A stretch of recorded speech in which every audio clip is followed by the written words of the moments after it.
Selamat pagi, perkenalkan nama saya Natasha Rowan Frederica Barua.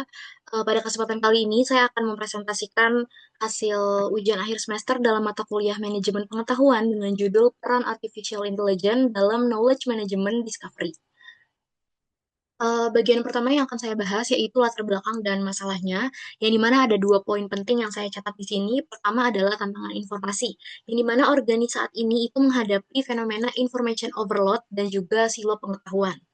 Repositori pengetahuan yang terfragmentasi membuat karyawan kesulitan menemukan informasi yang tepat, menurunkan produktivitas, serta memperlambat pengambilan keputusan strategis.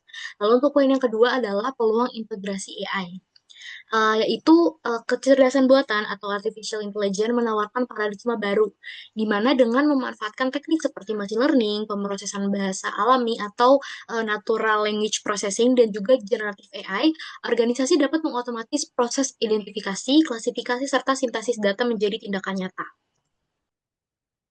Selanjutnya adalah teori manajemen pengetahuan untuk yang basic.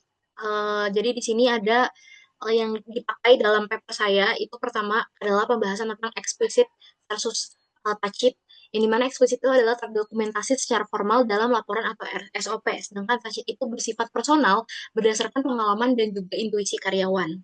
Selanjutnya adalah teori yang kedua itu tentang model Seichi no Naka.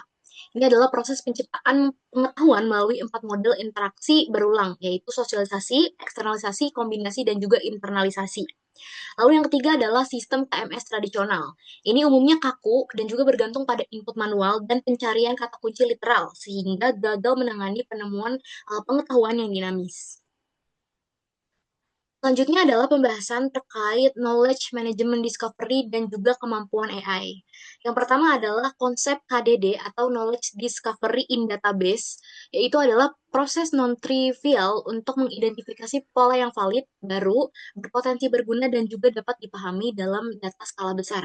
Lalu yang kedua adalah kemampuan utama AI, yaitu menembus data yang tidak terstruktur, contohnya seperti file dokumen, transkrip, percakapan, dan juga feedback pelanggan yang sebelumnya ini sulit diproses secara manual. Lalu yang terakhir adalah simbiosis manusia AI. Yang AI ini tuh tidak dirancang untuk menggantikan peran manusia, melainkan mengamplifikasi kemampuan kognitif pengambilan keputusan dalam organisasi. Selanjutnya adalah alur kerja konseptual AI Knowledge Management Discovery.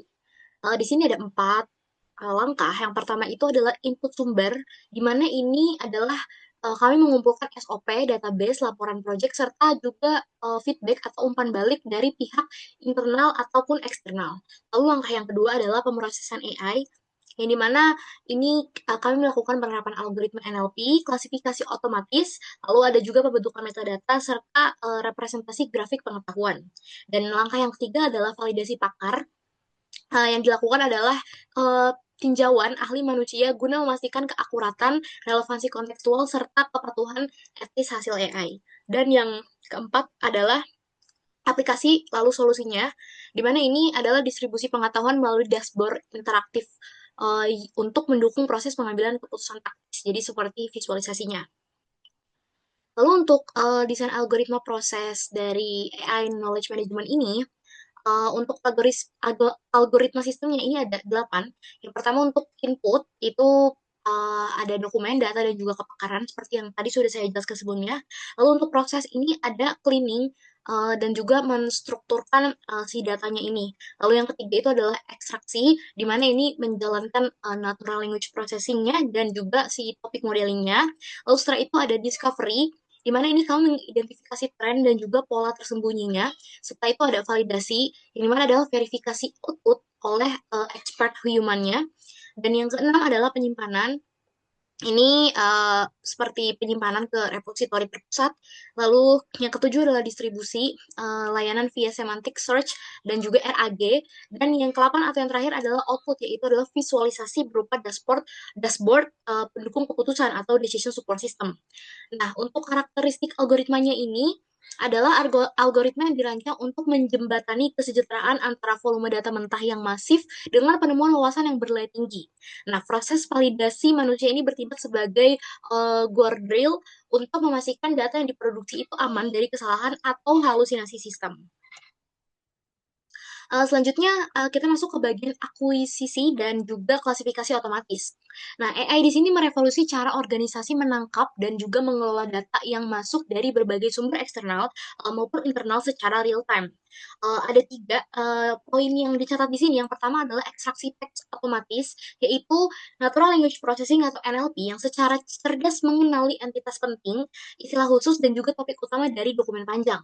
Lalu yang kedua adalah klasifikasi dinamis. Yang pertama eh, adalah penggunaan algoritma machine learning untuk mengelompokkan dokumen berdasarkan konteks subjek secara otomatis. Lalu yang terakhir adalah grafik pengetahuan atau knowledge graph.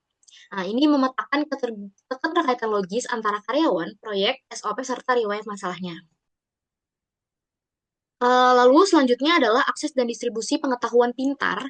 Terdapat tiga poin yang kami catat di sini juga. Yang pertama itu adalah pencarian semantik, maaf. Di sini maksudnya adalah memahami maksud pencarian pengguna berdasarkan makna kontekstual kalimat. Jadi bukan cuma sekedar kecocokan literal kata kunci atau keyword yang diketikkan oleh si pengguna. Lalu yang kedua adalah sistem rekomendasi, di mana ini secara proaktif menyarankan dokumen pembelajaran masa lalu atau lessons learning yang relevan dengan tugas akhir karyawan. Dan yang terakhir adalah generative AI atau RAG yang menyediakan asisten virtual interaktif yang mampu merangkum dokumen panjang dan menjawab pertanyaan secara alami berdasarkan database internal terpercaya.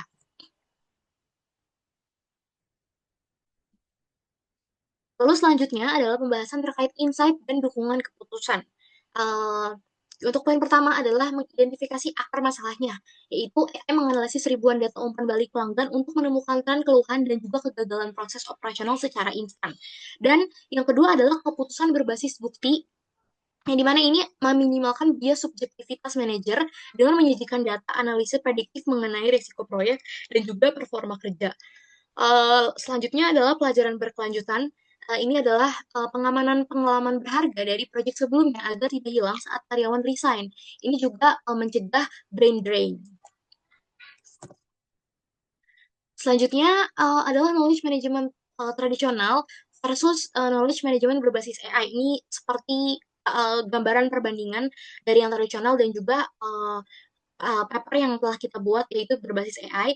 Untuk aspeknya di sini ada empat. Yang pertama untuk aspek input data, ya, yang pertama untuk aspek input data.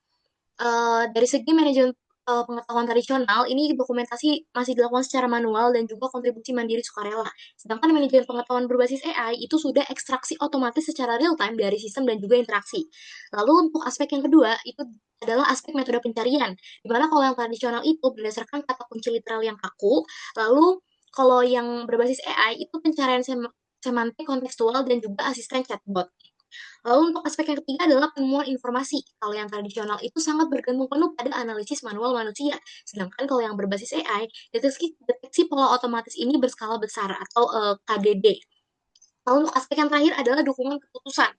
Kalau yang tradisional ini laporan statis berskala dan juga intuisi para ahli. Sedangkan kalau yang berbasis AI ini dia rekomendasi taktik otomatis dan juga ringkasan berbasis bukti. Nah, selanjutnya adalah pembahasan terkait peluang, risiko, dan juga tata kelola. Yang pertama adalah efisiensi dan aksesibilitas yang sudah pasti menghemat waktu pencarian dokumen secara signifikan, mengurangi redundansi pekerjaan, dan juga mempercepat kolaborasi antar lintas divisi. Lalu yang kedua adalah kualitas data dan bias. Kualitas output AI ini sangat bergantung pada input data. Jadi garbage in, garbage out. Jadi kalau yang masuk jelek, pasti keluarnya juga jelek gitu. Nah, terdapat risiko reproduksi bias data masa lalu. Lalu yang ketiga adalah privasi dan keamanan. Nah, repositori organisasi mengandung dokumen sensitif. Nah, inskripsi dan kontrol akses berbasis peran atau RBAC yang sangat krusial ditetapkan. Lalu yang terakhir adalah human in the loop. Ini adalah pengawasan manusia mutlak diperlukan untuk memvalidasi kebenaran etis hasil AI sebelum diterapkan ke keputusan strategis. Baiklah, sekian presentasi dari saya. Terima kasih.